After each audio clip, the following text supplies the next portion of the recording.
Tignan nyo nga itong ginagawa ng FB, oh. Gusto ko sana mag-share ng link, eh, oh, sa aking newsfeed. Oh. Ayan, ha. Dati ko namang ginagawa to, eh. Ngayon, oh, lumalabas na yan.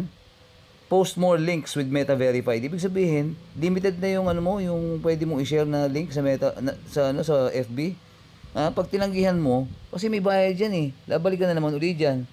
O pag pinindot mo uli yung next, talagang pinipilit na nila. O pag pinindot mo naman yung Meta Verified, lalabas yan. Yan, oh. Get 1 month free. Yan, yan. Oh, tingnan mo. Tingnan mo, 750 pesos per month. Grabe, buti sana kung one time lang yan eh. Hindi eh. Monthly, 750. Kung one time lang, okay. Kahit 1,000, kahit 1,500 eh. Wala siguro ng FB kung ano yung 750 pesos. Hindi ka pa nga kumikita. Sisingilin ka na ng monthly na 750 pesos. Magkakaroon ka na kaagad ng fixed operating expense na 750. Grabe ka FB.